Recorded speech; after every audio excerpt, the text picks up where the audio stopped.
Hello, everybody. Wow, so many faces. Very nice. How is everybody's day going? All good? Yeah? I mean, come on, we have more energy than this. It's morning. Come on. Nobody had a coffee here yet. Very good. Yes, very good.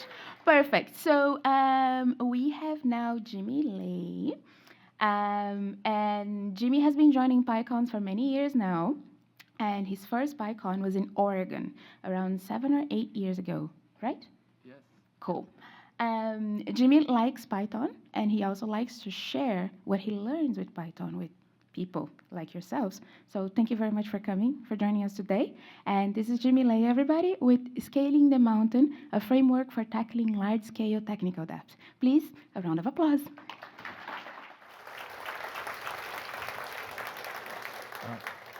Thank you. Hi, I'm Jimmy Lai. So today I will talk about a framework for tackling large-scale tech debt. Let me ask a question. Anyone like tech debt here? So I hope you don't. I do see someone.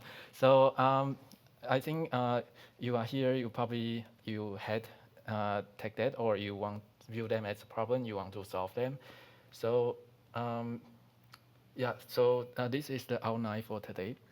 We are going to talk about the challenge of the tech debt and share some actionable strategies and with some open source demo and do some case study. At the end, we will have about 5 minutes for Q&A. So let's get started.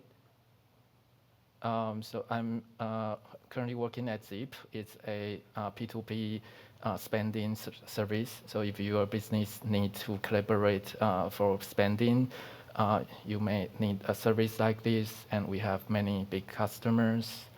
And we are still small, but we already have a big code base. So our large Python monolithic code base has more than 3 million lines of code. We have 100 developers, and we continue to grow pretty fast. And we also have a lot of tests, like 20,000 more now. So with a code base like this, we have seen tech debt as a problem. The issue we have found is it caused a productivity drag. So developers has to spend significant amount of time to understand the dead or outdated code, and they don't have enough time for sweeping features. In a large code base, if you just start to adopt type checking, you may get a lot of type coverage issue, and that causes a lot of runtime errors. And it's hard to adopt type checking solution in a large code base. And also we have seen developers fear of touching old code, and to make a simple code change will take them a lot of time because they need to understand the existing logic. Here are some examples for productivity drag. We have seen the pull request cycle time increase over time, or the number of pull requests merged per week per person reduced over time. For our code base, initially when we start to adopt pyright type checking, we have more than 85,000 pyright-ignores everywhere in the code base. And we also have other type of tech debt, like a lot of outdated, uncleaned feature flags, or we also want to adopt asyncio, but it's an old code base, so we have to introduce asyncio runs to run the code in the nested event loop. And when we do the migration over time, we still have so many asyncio run, and we want to clean them up. So why it's so hard? I think the main challenge in a large code base is we don't have the visibility. We don't know how many tech debt we have and where are they in the code base. And also the accountability is not clear. We don't know who should be responsible for fixing some tech debt. And we also don't know who are contributing to fixing the tech debt. Without accountability, people don't have much motivation to contribute to tech debt. And also, we have found some trivial tech that can be fixed in some repetitive ways, but those are draining developer energies. So here's, yeah, so we are going to introduce a solution strategy. First is to measure. Um, we want to be able to measure our tech debt across the entire code base. When we know how many tech debt we have, we can set a clear goal and monitor the progress. And in order to recognize, we want to track every contributions, and that way we can celebrate the wins.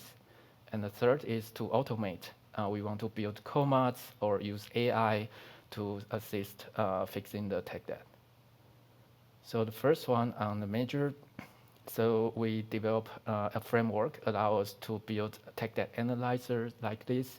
So given the pyright as example, in our code base, we have so many pyright-ignore commands, and we want to track each of them as a tech debt. So in our framework, you can implement a analyzer like this. You just extends from the base code analyzer class, and this is using deepcst concrete syntax tree library. So you can just implement a function visit comment to inspect any comment node in the source code. So we want to look for the comment value that starts with pyright-ignore. When we found that, we found a tag that we just reported. In this framework, we can focus on the logic to identify a tag debt and automate the testing with example code. So every example code like this, we expect the analyzer to find a tag debt, and automated tests will be generated. So for some of the slides, I include the link in our code base to the examples. It's on GitHub, ziphq/barraiser. You can also find a link to these slides on the GitHub repo. So with the analyzer, we want to run the analyzer across the code base in different files in parallel, especially when you have large code base. This is very important to be efficient. And at the end, we aggregate the results. So in our framework, we have a helper path results that analyze paths. Given a list of paths, we apply the analyzers in parallel. And we built a lot of different analyzers to keep track of different type of tag debt.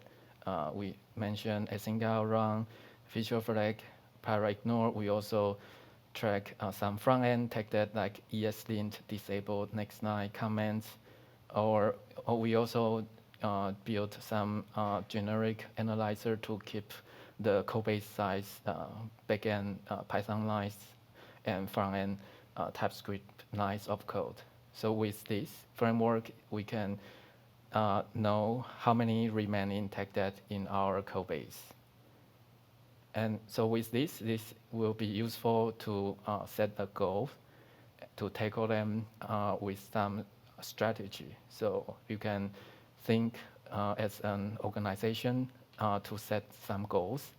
And then with the goals, you can use this framework to keep track progress.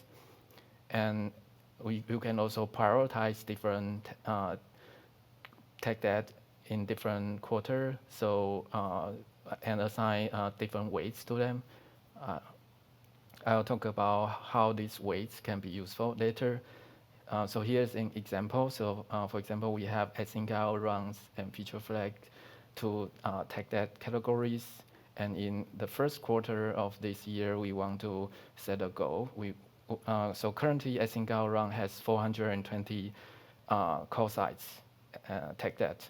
And we want to reduce the number down to 300 at the end of the quarter. So we can configure this in our code base, in our framework, and then we can do the progress check. So based on the time of point in the current quarter, we can check whether we are meeting the goal. So here it shows, no, we are expecting 330, but it still has 420, so we didn't meet the goal. But for feature flag, we are on track to hit 1,500 at the end of the quarter. And we set asyncio run with a higher weight because we think it's more important, or maybe it's harder to tackle, so we want to incentivize more developer to contribute to it. So now let's talk about the second strategy, recognize. So in order to recognize, we need to track the recognition, and the contributions or regressions comes from every code change. So we need to analyze every code change, which is the pull request if you are using GitHub. So each pull request usually updated a few files. So we can run our analyzer on those updated files. And to do this efficiently, we only want to analyze the updated file instead of the entire code base. Otherwise, it will be too slow. And so because of this incremental analysis, we need to store the snapshot of the code base somewhere. So we use AWS S3 for this. So if you check out example code, you can find a helper gen from incremental analysis, given a S3 store and a head commit. You will be able to fetch the snapshot from the head commit and run the analyzer on the updated files and aggregate the data to report the contributions from the code changes. So with the code changes, we can show some interesting things like this. So we can tell the author, hey, you have some upcoming contribution from this pull request. You are introducing one more asyncio run take that, and you are fixing 2 feature flags. That's great. And we can also keep track of the history of contribution that the author know their contribution so far in this quarter. And we can also remind them when they are about to introduce some new tag that on their pull request, if this is a high priority tag category, because that is the best timing to fix it, to stop it. Yeah. Otherwise, when it's merged, it usually takes more time to fix them. And we also share some links to surface some other tech debt opportunities. Yeah, maybe for the one they are introducing, it's hard to fix, but we provide them some opportunity to make more contribution to offset the impact. And then with that, we can also celebrate contribution with a leaderboard. So we turn it into a fun quarterly challenge and spotlight the top contributors. So that's where our weights are used. So this leaderboard, we try to use the weighted score, which is the number of contribution from each category multiplied by the weight of the category. So with this weight, we can prioritize different tag that differently and drive the entire organization to make contribution differently in different quarter. Yeah, so from here, this is just an example. So I'm currently at the 4th place, and the top 5 at the end of the quarter will be given a co-quality award. And it also tell me for the pyright-ignore, so far I have cleaned up 3, and if I want to make contribution to rank up, I need to clean up one more to compete with Jerry. Yeah, similar thing for asyncio run.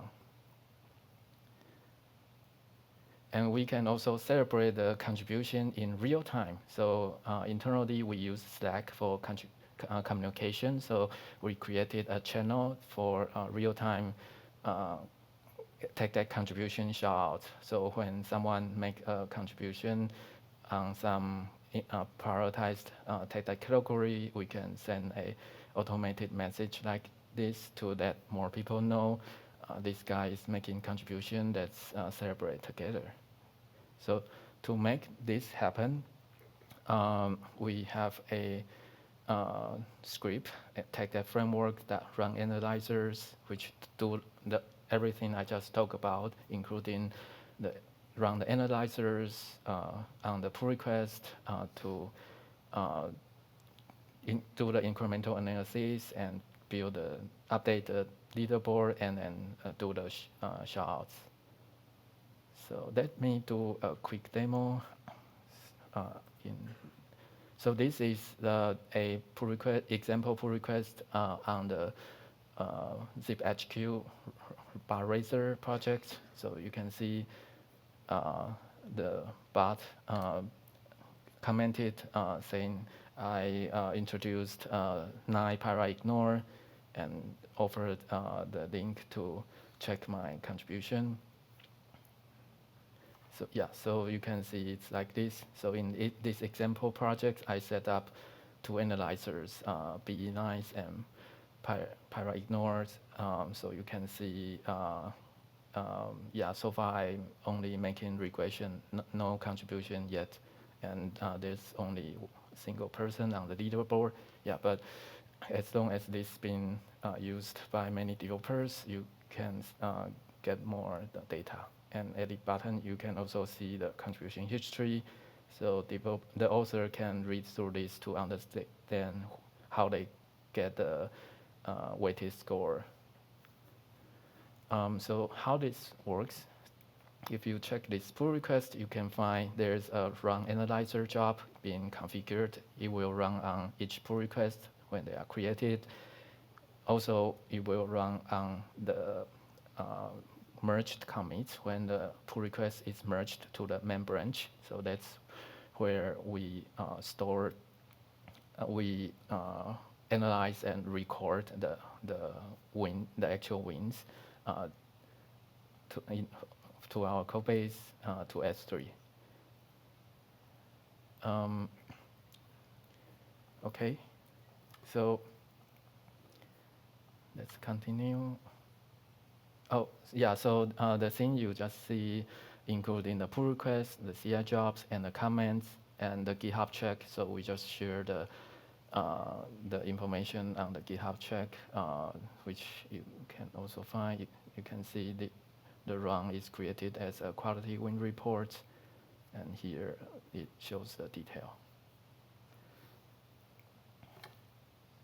Next, so with all of those, we can celebrate the contributions to build a positive accountability. So that way we can foster a culture that tech that cleanup is recognized and encouraged. Yeah. So without this, based on my experience, I found it's very hard to get people to work on tech debt because it's usually deprioritized over building new features. And yeah, so this has been made differently with the strategy I just mentioned. And with the analyzed data, we can also build team reports by aggregate the data and join with the co-owners. So on GitHub co-owners, it has the mapping from path to the team. So we can generate team report like this to let each team knows how many remaining tech that they own and what's the delta progress they have made in the current quarter, and also provide them the action item. So when you click into the team page, you can see exactly where the asyncio IO run is located. You can get a link and can open it on your editor, or you can also create task to plan them into your sprint planning process. So we found this is useful for the team to plan their quality work more strategically. So last, I would like to talk about the automation part. So first, let's use this pyright-ignore as example. If you have a very old code base and you just start to adopt pyright, you may have pyright-ignore everywhere like this. And if you try to fix it manually, you may start from adding the missing type annotation of the parameter LST like this. When you add this, you have to clean up a bunch of pyright-ignore. If you do this manually, it will be pretty repetitive and boring. So we can use comma for this. So we have a comma, which you can also find it in the bar-raiser codebase, remove unnecessary pyright-ignore commands. So it's built using libcst. So with the command, you can run it like this, and given an example file, you can it will run pyright and compare with the code and figure out which pyright-ignore is not necessary and clean it up. So you don't need to manually clean it up. And if you integrate this with your IDE like VS Code shortcuts, it will be even easier. We also try to use AI to fix the tag debt. So to convert a function like FOO as async, you may just say convert FOO as async as a prompt. And we found this simple prompt usually has some issues. For example, it may result in incomplete conversion. Maybe AI only finds some code sites and miss some others. Or it doesn't know our project conventions. So when you make code changes, it follows some general public convention, which we don't like. Or it has some hallucinations, made up some wrong changes, or do some unnecessary refactorings. And in order to help every developer to use AI more efficiently, we ended up build a very comprehensive guide. This is a small part from our comprehensive guide just for converting a function as async. So we have to explicitly tell AI when converting a target function into async, it needs to update all the code sites and following those different strategies. Yeah, depends on where the code site is located, and there are some project-specific convention. Yeah, for example, we have a lint fix me command that should be removed when the async out.run calls is removed and replaced with an await. Yeah. So we found with this prepared prompt and auto attached to every chat when developers are updating a Python file. So for example, you can use cursor rules to make it auto attached. And with this, we found it can work better. Yeah, but it's still not perfect. Sometimes even when we tell it, do not convert other functions unless it's explicitly instructed. Sometimes it still do the different thing. Yeah, but as we continue to improve this prompt, we have seen it works better.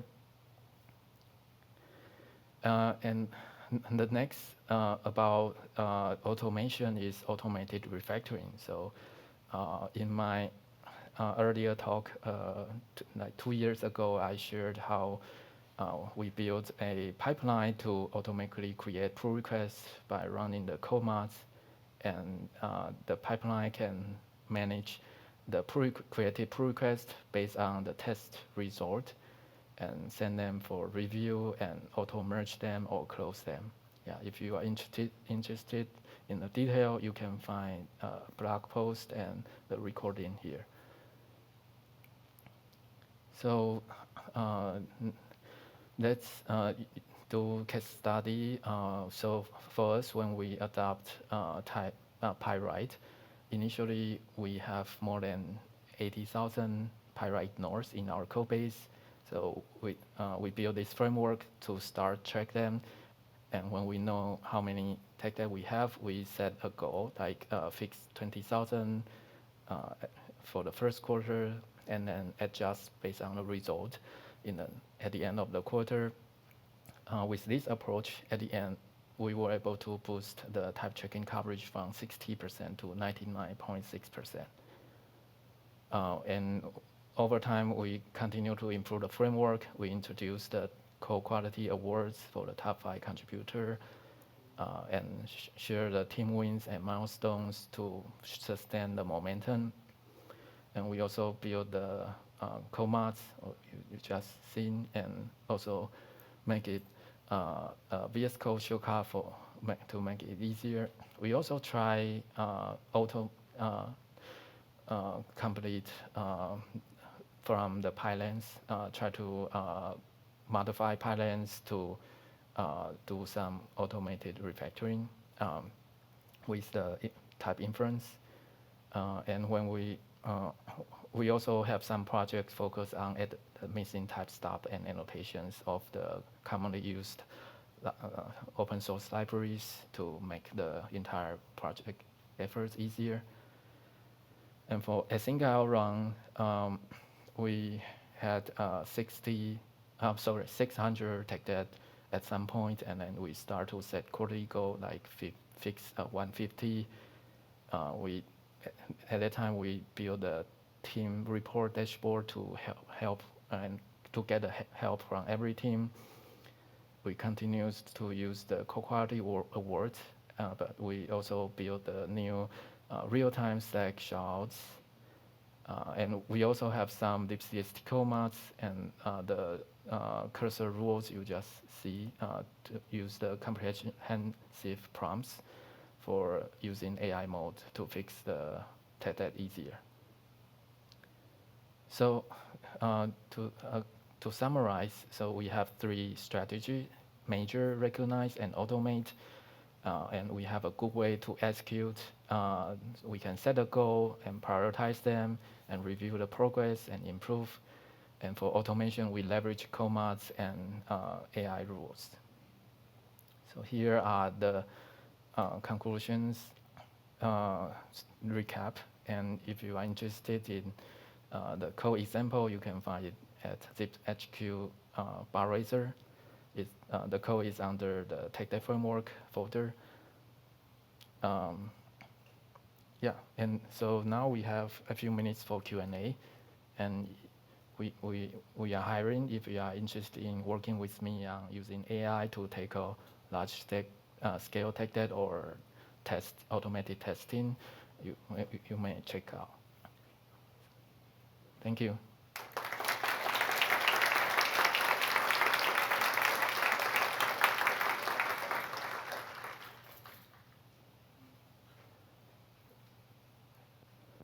Test. I had a question about, I feel like there was a lot of setup on, it seems like there was a lot of infrastructure work that had to take place to tackle a lot of this debt, and I think it helped in the long run. In your case, I was just curious, how much time did you set up on, all those tools you use, as well as like measuring, as well as like coming up with a game plan? What was kind of the allocation to set up versus execution? Yeah, so what I shared is my learnings over time, over my career. So I currently work at Zip, but previously I also work at Instagram, and we are all facing the same problem. And I has been in the infra team, so has been thinking about how to tackle those. And over time, through the brainstorming, we were able to come up with some of those different ideas to try it out. Yeah. So for measurement, I think that's a pretty initial idea. And to start to build them, we try to leverage the open source solution. That way, we don't have to spend too much time. Yeah. So there's some initial setup, but once you have the setup, you know how many tech that you have. And especially when you see the data, you may have more idea about what to do the next. Yeah. So we didn't build the entire framework in the beginning. We just built some features and try it out. And if it doesn't work, we try out other ideas, and eventually we found those are useful ideas.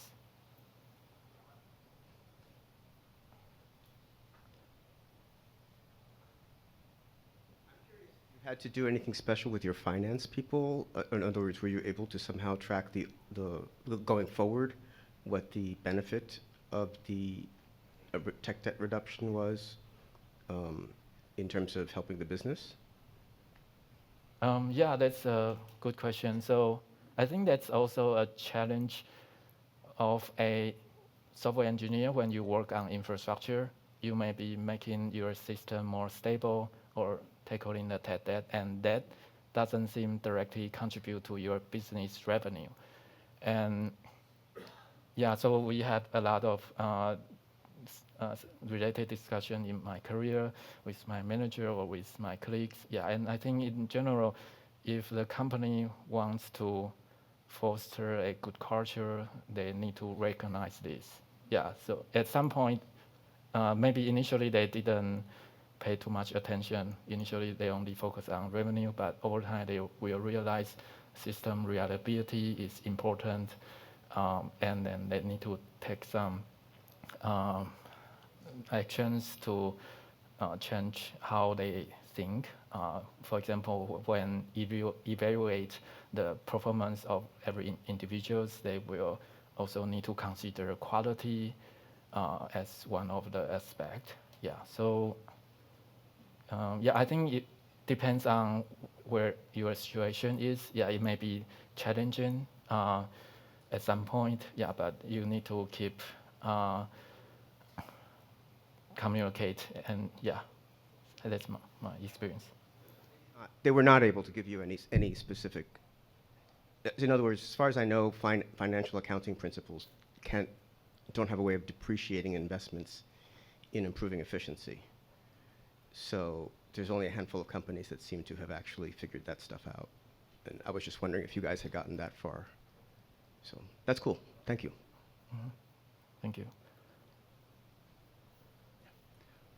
So my question is about sort of tech debt in a broader sense. I mean, this is really impressive, and I think the infrastructure that you built up is really powerful here. I'm wondering if you've thought about addressing sources of tech debt that come in application logic that aren't necessarily so structurally available, because they can also be very pernicious. Like, one thing I'm thinking about is dead code from unused API endpoints. I feel like the bulk of our tech debt is really like that. And so I'm wondering if you thought about ways to get at app logic tech debt.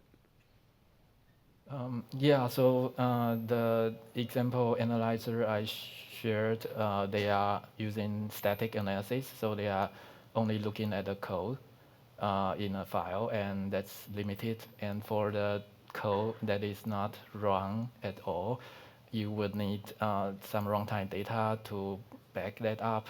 And yeah, so something I have tried in my previous company was to develop some providers to collect data, like whether a function is called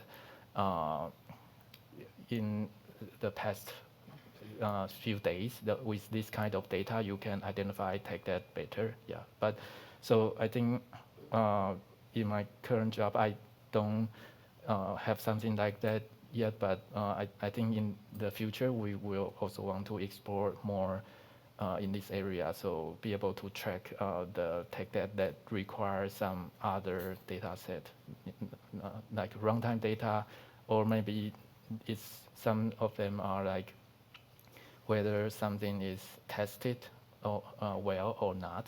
Yeah, those you will need to collect the data differently. Thank you. So it looks like we run out of time, but I still see people have questions. Maybe we can move to the hallway to continue the discussion. Thank you, everyone.